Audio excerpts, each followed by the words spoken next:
때로는 수동적 문제 해결이 필요할 때가 있다라는 제목으로 말씀 증거하겠습니다. 우리 고민들 많이 있으시죠? 큰 고민이 있다가 늘 고민을 하다가 그 고민이 어쨌든 실패를 했든 잘 됐든 지나가게 됩니다. 그러면 이제 고민이 없어지느냐? 그동안 고민이라고 생각하지 않았던 것들이 스물스물 올라와가지고 큰 고민이 돼 있어요. 성경의 인물들을 보니까 문제 없는 사람이 없죠. 한나는 그 당시에 아이를 못 낳고, 또 아브라함에게는 100세 나서 거의 귀한 아들을 얻었는데 바치라고 합니다. 신약에 부자 청년이 있죠. 부자 되기도 힘든데 겨우 부자 됐더니 또 전 재산을 바치라고 해요. 마가복음 5장 보니까 회당장 야이로의 딸이 죽게 됐대요. 뭐 보나마나 또 딸 바보겠죠. 근데 아버지에게 이게 얼마나 큰 문제겠냐는 거예요. 여기 계신 분 중에 문제가 없는 사람들이 있을까? 보통 때는 문제가 없어도요, 나라가 힘들고 시대가 힘들면요, 다 문제예요, 다 문제. 생각해 보세요. 우리나라 전쟁 났다. 이 중에 누가 편안하게 있을 수 있겠습니까? 지금 시대를 제가 판단을 해보니까 지금은 흉년의 시대인 것 같아요. 저성장 자동화 시대라는 게 뭘 뜻합니까? 옛날에는요, 10개를 가지고 10명이 먹던 것을 이제는 3개로 나눠 먹어야 된다는 거예요. 심지어 어떤 사람은 나눠 먹지 못하는 사람도 있어요. 그러니까 이 흉년의 때는 한마디로 팍팍한 겁니다. 작은 문제도 굉장히 크게 느껴지는 거예요. 성경에 보면은 우리의 문제를 해결하려고 성경 인물들이 열심히 뛰어요. 왕하 4장 보니까 엘리사가 수넴 여인에게 은혜 베풀어서 아이를 갖게 했는데 애가 밖에서 놀다가 아이 머리야 하더니 죽었어요. 남편은 포기를 했죠. 근데 이 수넴 여인은 이 아들 어떻게 얻은 아들인데, 그래서 그 밤에 나귀 한 마리 잡고 종 하나 잡아가지고 밤새 엘리사 만나러 가겠다고 찾아갑니다. 엘리사 만나자마자 어떻게 합니까? 발을 안 왔대요. 발을 안 왔다는 거는 꼭 살려달라는 거예요. 이 아이 없으면 나 죽는다는 거예요. 결국 살리게 되죠. 마가복음 5장 보니까 12년 동안 혈루증 앓았대요. 12년 동안 피와 땀과 눈물과 세상 말로 진짜 너무나도 힘든 시간을 보냈죠. 이 병 고쳐야겠다는 거예요. 예수님이 지나간다네요. 달려가가지고 이예수님 만져다겠다. 이 예수님 얼마나 젊으라 같겠어. 이 예수님 내가 만나야겠다. 그래서 예수님을 딱 잡은 거예요. 너 이거 큰일 날 뻔했다. 그 예수님을 만졌어요. 해결됐어요. 성경에서는 이런 걸 적극적이고 믿음 있고 대단하다고 칭찬을 해요. 근데 반대로 생각해 보면요, 그럼 가만히 있는 사람들은 문제 해결이 안 되느냐? 가만히 있는다고 또 해결 안 되는 건 또 아니에요. 38년 된 병자 보세요. 자기 힘으로 해결 안 되니까 그냥 연못가에서 이렇게 엎드려 있었어요. 그러나 예수님 오셔가지고 아무 의지도 없고 힘도 없는데, 의지가 좀 있었겠지만 고쳐주시죠. 소경 보세요. 얼떨결에 예수님께서 은혜로 고쳐주시지 않아요? 우리는 하나님의 자녀이기 때문에 굳이 이렇게 적극적으로 안 뛰어도 예수님의 긍휼이 있기 때문에 해결이 됩니다. 오늘 야고보서는 우리가 행함을 강조하는 성경인데 의외로요, 아이러니하게 오늘 5장의 마지막에 보면은 기도를 강조해요. 수동적인 응답에 대해서 얘기해요. 내적인 상태에 대해서 얘기해요. 그래서 우리 문제는요, 능동적으로 내가 적극적으로 막 뛰어다니면서 해결할 수도 있지만 그냥 있는데 수동적으로 예수님이 오셔서 스를 해결해 줄 수가 있다는 겁니다. 오늘 그 내적인 해결을 좀 보도록 하겠는데, 첫 번째로 여러분 큰 문제는요, 큰 믿음으로 이기려는 거예요. 여기 13절 보니까 고난당한 사람은 기도하래요. 왜 고난과 기도는 늘 한 세트일까요? 왜 늘 실과 바늘이에요? 사람이 아프면 아프다고 소리가 내게 돼 있죠. 사랑과 감기는 숨길 수 없다면서요. 왜냐? 본능이니까. 성도는 아프면은 하나님 앞에 우리 아버지이기 때문에 부르짖을 수밖에 없어요. 그런데 가장 소극적으로 보여. 사람도 만나야 될 거 아니에요. 누구 싸바싸바해서 얻어야 될 거 아니에요. 직장도 어떻게 뒤에 뭐라도 써가지고 들어가야 될 거 아니에요. 근데 가장 수동적인 것 같은데 이 수동적인 기도가 내 삶을 가장 능동적으로 바꾼다는 거예요. 에스더가 왕한테 나아가기 전에 민족에게 기도 부탁을 했고 자기 삼촌 모르드게에게 기도 부탁을 했어요. 그러더니 가장 큰 열매를 가져오게 됐다는 거예요. 오늘 11절 본문 윗부분 보니까 보라 인내하는 자를 복되다 하니 욥의 인내를 들었다. 여러분 욥이 돈이 있고 자식들이 있고 힘이 있을 때는요 자식들이 일 커버 다 해줘요. 뭐 이번에 트럼프 대통령 됐을 때 트럼프가 어디서 점수 많이 땄대요. 자녀들이 깔끔하게 옆에 서 있어. 아버지를 지지해줘. 또 재산도 많아. 욥이 옛날에 보면요 진짜 동방의 트럼프예요. 자식들 옆에서 늘 서 있어요. 자기 재산 많아요. 노비들 많아요.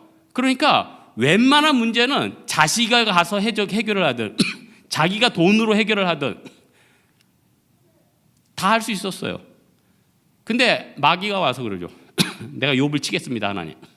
하나님이 생명만 빼고 다 쳐라. 다 뺏어갔어요. 근데 욥이 빼앗기지 않은 게 있어요. 그 안에 큰 믿음은 안 뺏겼던 거예요. 그러니까 마태복음 10장 28절 있죠.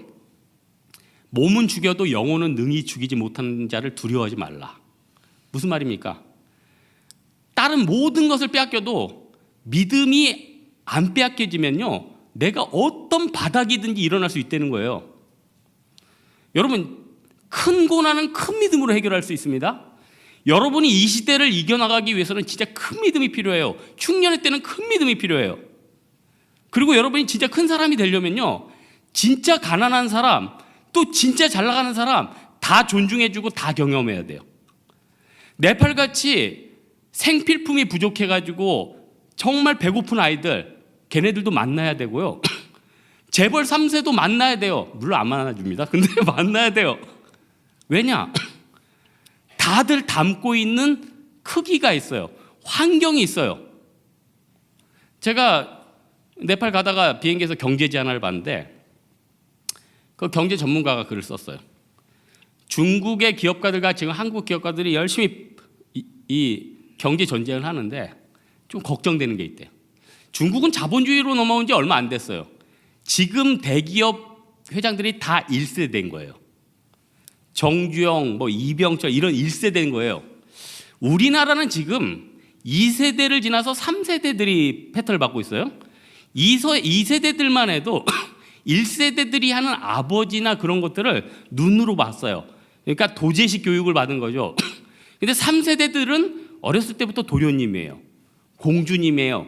그런데 장점은 하나 있죠. 어렸을 때부터 어떻게 보면은 굴뚝 산업이 아니라 지식 기반 사업이나 고급 교육을 받았어요. 그 고급 교재가 있다는 거예요.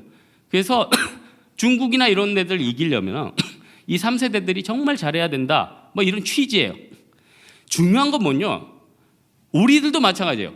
가장 어려운 사람, 가장 뛰어난 사람, 일가를 이룬 사람 비난만 할 게 아니라 배워야 돼요. 들어야 돼요. 시각이 넓어져야 돼요. 그래서 요한복음 3장에 보면은 니고데모가 지혜로운 이유가 무엇입니까? 본인도 사내들인 공회의 의원이었어요. 똑딱이 아니라 똑똑해요. 하지만 니고데모가 예수님이란 분이 민중을 휩쓸고 다니는데 많은 영적 지혜를 준대더라. 밤에 찾아오잖아요. 그래서 니고데모가 지혜로운 거예요. 그때 얻은 지식이 뭡니까? 사람이 거듭난다는 거. 거듭남의 비밀 아니에요? 여러분 진짜 하나님께서 우리에게 깨닫게 해주시는 거는요 세상에서 물고기를 잡고 경제활동을 하고 먹고 사는 것도 중요하지만 교회 안에서 얻는 이 영적인 지식과 은혜는요 어디서 세상에서 도저히 구할 수도 없는 거예요. 여기서 받는 요셉의 지혜는요 어디서 구할 수도 없는 거예요. 그래서 저는 다른 것보다도 이 시대를 앞으로 감당할 건 바로 여러분이라고 생각해요.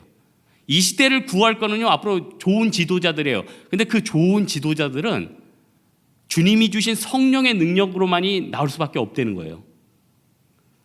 여러분 저는 다른 것보다도 오늘 5장 17절 18절에 보니까 엘리야가 비를 멈췄는데 기도로 비를 오게 했댔죠.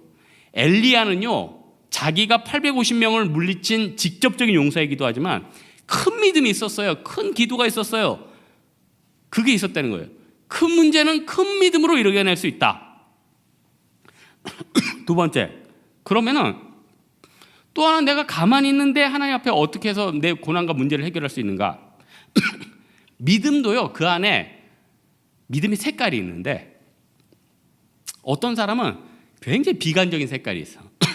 그리고 하나님이 맨날 뭐 버리래. 다 버려. 거지돼 있어. 어떤 사람은 맨날 자기가 고지론이죠. 맨날 성공해야지 쓰임 받는데 그것도 아니죠. 제일 중요한 건요, 다윗 같은 왕이든 저기 구약에 떡 굽는 사람 마띠아든 다 중요한 건 뭐냐면 하나님이 앞으로 날 좋아지게 해주리라는 걸 믿는 거예요. 여러분, 그 믿음이 있습니까, 여러분? 아니, 성도들이 무엇이 하나님 일을 하는 것입니까 할 때 예수님이 요한복음 6장 29절에 뭐라고 그래요? 예수께서 대답하여 이르시되 하나님께서 보내신 일을 믿는 것이 하나님의 일이니라. 여러분이 왕되고 기업가 되고 그게 하나님 일이 아니라요, 하나님이 보내신 일을 믿는 게 하나님의 일이래요. 하나님이 앞으로 여러분 상황을 좋게 해주는 걸 믿는 게 믿음이래요. 그래서 오늘 16절 보니까 15절 보니까 믿음의 기도는 병든 자를 구원한대요. 의인의 간구는 역사하는 힘이 많대요. 진짜 믿음이 좋은 사람한테 기도받으면요 진짜 몸 빨리 낫습니다. 왜냐? 그 사람은 영적으로 센 거예요. 나쁘지 않아요. 기복적인 거 아니에요. 근데 그 사람이 갖고 있는 영적인 자원이 뭡니까? 하나님이 고치시면 못 고칠 사람이 없다는 거 믿음 아니에요. 하나님이 이 상황을 좋게 만든 데는 믿음 아니에요. 그러니까 수넴 여인도 결국 잠도 안 자고 달려가가지고 엘리사 발을 붙잡고 간구했더니 고쳐지는 거 아니에요? 히브리서 11장 6절 있죠. 믿음이 없이는 하나님을 기쁘시게 못하나니 하나님께 나아가는 자는 반드시 그가 계신 것과 그가 자기를 찾는 이들에게 상 주시는 이심을 믿어야 할지니라. 여러분, 이 시대의 젊은이들의 문제가 뭡니까? 제가 어제 우리 20대 형제 한 명 만났어요. 내가 그런 얘기했죠. 정말 지금은 저성장 시대라 니네가 힘들겠구나. 하지만 나도 같이 고민하는 게 하나 있는데 앞으로 니네들이 잘 돼야지 나도 행복할 것 같은데 내가 답을 어디서 얻었냐면 창세기에서 얻었어요. 창세기 때 보면은 애굽이 흉년이었단 말이에요. 세계 최강국이 흉년이었으니 전체가 다 흉년이죠. 생각해 보세요. 세계 최강국이 흉년이니까 이스라엘 나라 같은 경우는 다 굶어 죽은 거예요. 그러니까 요셉 가족들이 애굽까지 내려오죠. 근데 정작 애굽도 흉년이었다는 거예요. 지금 미국도 흉년이에요. 중국도 곧 흉년으로 갈 거예요. 다 흉년이에요. 근데 중요한 건요, 이 흉년의 때에 하나님이 요셉한테만 풍년을 줬다는 거예요. 요셉한테만 지혜를 줬다는 거예요. 이게 굉장히 인사이트죠. 우리가 하나님을 갈구하면요, 하나님이 주시는데 어떻게 주시냐? 누가복음 6장 38절 주라 그리하면 너에게 줄 것이니 곧 후이되어 누르고 흔들어 넘치도록 하여 너에게 안겨주리라. 흉년의 때인데요, 내가 주님 앞에 내 상황을 좋게 해주실 것을 믿으니까 하나님이 주는데 그 믿음 때문에 어떻게 됐냐면 후이되어 누르고 흔들어 넘쳐가지고 막 흘러 넘친다는 거예요. 얼마나 큰 복입니까? 이 복은요, 이기주의적인 사람한테 안 갑니다. 주님의 사명을 감당하는 사람, 믿음 있는 사람, 어떻게 하면 이 시대를 살려야 될 사람, 이 사람들에게 은혜가 있다는 겁니다. 네팔 가니까 사실 너무 가슴이 아파요. 전교 1등을 해도 갈 데가 없는 거예요. 전교 1등을 해도 갈 데가 없어요. 공장이 없어요. 은행이나 버스 표 파는 데라도 들어가고 싶은데 거긴 또 브라만 계급 애들이 그 아버지나 그 뒤에서 다 넣어줘요. 오른쪽에 바다도 없어요. 나갈 데도 없어요. 오른쪽에 파키스탄 있는데 인도랑 안 친하거든요. 그러니까 인도 눈치 때문에 파키스탄 벽으로 막아놨어요. 오직 얘네들은 인도의 지원밖에는 살아남을 수 있는 게 없어요. 저희 선교대원 한 분이 저한테 이런 얘기해요. 목사님, 네팔이요 굉장한 강점이 하나 있어요. 뭐냐? 이 많은 산을 보세요. 그 안에 얼마나 많은 광석이 있대요. 이거 다 캐야 됩니다. 그리고 목사님, 히말라야에 엄청난 금맥이 있대요. 네팔 동화에 보면은 히말라야 안에 있는 많은 금을 캐내야 되는데 그런 동화가 있대요. 그래? 아니 여러분 왜 보세요? 그래 나도 삽 가지고 왜 웃어요? 나도 그래 진짜냐? 그래서 내가 선교사님한테 그랬죠. 선교사님, 네팔이 살려면은 이 부존자원이라도 발견해야 되니까 좋은 지도자가 나와서 이 부존자원을 캐가지고 이 민족을 살려야겠습니다. 그랬더니 선교사님 하는 말이 다 뻥입니다. 산속에 아무것도 없어요. 이 네팔에 사는요, 유라시아판과 인도판이 부딪히면서 평지였던 게 올라갔기 때문에 그 안에 아무것도 없대요. 그 얘기를 들으니까 진짜 소망이 없어. 진짜 소망이 없어요. 하나님 어떡합니까? 얘네는 끝난 겁니까? 너무 안타까워. 근데 또 성경에 보니까 또 답이 있네. 이스라엘에 보면은 재류가 단이에요. 제일 밑에가 단이고 맨 밑에가 부엘세바예요. 그런데 부엘세바는 옛날부터 집중을 못 받았어. 왜냐하면은 제일 남단이고 사막이에요. 근데 참 아이러니해요. 지금 부엘세바가 이스라엘에 뜨는 장소가 돼 있어. 어떻게 했냐? 사막인데 거기가 이스라엘의 실리콘밸리가 됐어요. 제일로 똑똑한 애들이 들어갔어요. 머리로 돈을 벌고 있어요. 제일 좋은 지역으로 바뀌어요. 거기 집이 부족하대요. 거기 산업체가 부족하대요. 하나님 찬양해도 돼. 사막에 강을 만드시고 길이 없는 곳에 길을 만드시고, 이게 하나님의 능력이래요. 여러분, 우리 자신 돌아봅시다. 우리 살 길이 뭐예요? 길이 없잖아요. 자산도 없잖아요. 희망도 없잖아요.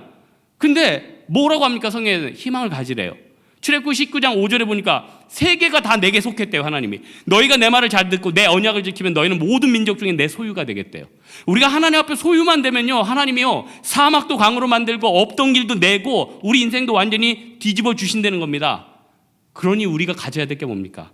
하나님이 내 상황을 좋게 만들어 주신다는 이 희망이죠. 이거 없으면 진짜 안 굽는 찐빵 아니에요? 마지막으로는요, 우리가 가지고 있어야 될 생각이 뭐냐면은 결국 성도들은요, 영원한 것들을 생각해야 돼요.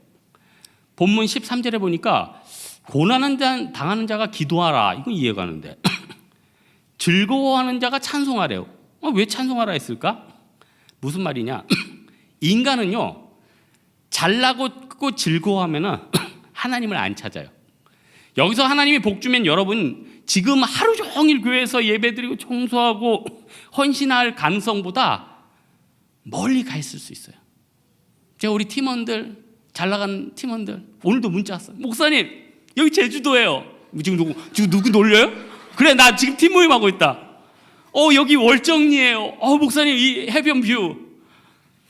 그래? 좋니? 부럽더라. 근데 이게 다예요? 월정리가 다냐고요. 하나님을 생각 안 하면요, 결국요 혼돈에 빠져요. 인간은 혼돈에 빠져요. 요한일서 2장 15절에 있습니다. 세상에 있는 모든 것들을 사랑하지 말라. 누구든지 세상을 사랑하면 아버지의 사랑이 그 안에 있지 아니하니 이는 세상에 있는 모든 것이 육신의 정욕과 안목의 정욕과 이생의 자랑이니. 오늘 왜 이렇게 말씀이 잘해요, 이제? 다 아버지께로 온 것이 아니요 세상으로부터 온 것이다. 성도는요, 본문 위에 읽지 않았지만 마라나타의 신앙이 있어야 돼요. 오늘 본문 위에 보면 7절 8절 성도가 고통 가운데 있을 때 주의 재림을 생각하래요. 재림을. 영원한 것들을 생각하는 사람들은요, 현실에서 대충 살까요? 영원을 생각하는 사람들이 현실에서 더 열심히 살아요. 영원을 생각 안 하고 이 세상이 끝이라고 생각하는 사람은 막 속여요. 막 대충 살아요. 이 시대에서 쾌락 즐기고 끝내자고 자기 욕심만 추구하다가요. 제가 이번 주에 네팔 환전하는데 좀 가슴이 아팠어. 20달러짜리를 3개 줬어요. 60달러로 바꿔달라고. 근데 2달러로 계산해요. 뻔히 20달러를 줬는데 2달러로 계산을 했어요. 60달러를 줘야 되는데 6달러를 계산했어요. 제가 그거 모르겠어요. 그래서 제가 지배인 통해서 이러면 안 된다. 응? 내 돈 내놔라. 내 돈 내놔. 내가 꼭 돈이 아까워서 그런다. 그러면서 얘기했죠. 이게 만약에 해외에서 수출하는 바이오라면 이거 신용 다 깨지는 거 아니에요. 그래서 안 되는 거 아니에요. 어려워지는 거 아니에요. 영원한 천국을 생각하는 사람이 현세에도 더 정직합니다. 더 열심히 생각해요. 민족을 더 생각해요. 마태복음 24장 14절에 보니까 이 천국 복음이 모든 민족에게 증언되기 위하여 온 세상에 전파되리니 그제야 끝이 오리라. 제가 보니까 이제 끝이 다 온 것 같아요. 네팔의 그 끝에까지 다 들어갔어요.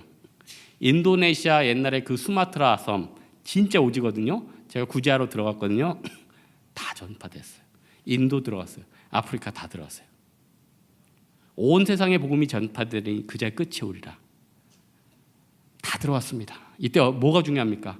영원한 소망 품어야 돼요. 내가 주님 앞에 어떻게 쓸지 생각해야 돼요. 소탐 대실에서 당장 내 앞에 유익 때문에 예배 던져버리고 선교 포기하고 세상을 쫓으면요, 결국 나에게 다가오는 것은 텅 빈 공허한 미래는 겁니다. 여러분, 우리가 미래를 준비해야 되는데 뭘 그렇게 준비해야 됩니까? 사실요, 지금 세상에서 뭐 얻겠다고 뛰는 사람들 언제 갈지도 모르잖아요. 저는 이런 생각을 해요. 나한테 지금 트럼프 대통령 시켜준다면 난 안 할래. 생각해봐요. 지금 내가 70대 돼서 미국 대통령 하면 뭐해? 지금 40대 88 할 때 열심히 다니면서 네팔도 다니고 전도하고 복음 증거하는 게 낫지. 알렉산더 대왕이 그랬잖아요. 내가 죽으면은 내 관 옆에다가 손 빼는 장소를 손을 뚫어가지고, 손 뚫는 게 아니라 관을 뚫어가지고 밖에 빼놔라. 이 천하의 알렉산더도 빈손으로 왔다가 세계를 정복하지만 빈손으로 간다. 그게 세상 사람들의 고백 아니에요? 요한계시록 제일 마지막 장 22절에 뭐라고 합니까? 보라, 내가 속히 오리니 내가 줄 상이 내게 있어 각 사람에게 그의 일한 대로 갚아주리라. 여러분, 우리 인생 가운데 영원한 거 생각하면서요, 하루하루를 소망 가운데 지내십시오. 하루하루를 가치 있게 보내라는 것입니다. 말씀의 결론 맺겠습니다. 우리들은 자꾸 큰 문제들 때문에 늘 힘들고 해결받고 싶어 합니다. 때로는 두려움과 답답함이 있어요. 때로는요, 미래가 너무 두려워서 막 어떤 사람은 공황장애까지 차나 숨조차 못 쉬겠대요. 죽고 싶대요. 그런 분들 믿음의 기도드리니까 하나님이 구원하시더라고요. 어떤 사람들 이 사업체는 이제 부도날 수밖에 없다. 하나님 앞에 눈물로 기도했더니 하나님이 그 사업체를 살려주시더래요. 어떤 사람은 난 이제 선지자 생도의 가족처럼 모든 가족들은 종으로 팔리고 먹을 것도 없다고 했는데 기도했더니 하나님이 좋은 직장을 주시더라는 거예요. 밥 먹여주시더라는 거예요. 우리가 열심히 뛰어서 이런 혜택들이 왔습니까? 그게 아니죠. 믿음을 지킨 거예요. 하나님이 내 상을 좋게 만드시려는 그 아버지 하나님을 믿었다는 거예요.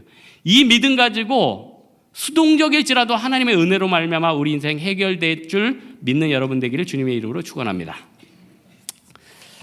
우리 한번 일어나서 한번 하나 찬양하겠습니다. 아무것도 두려워 말라.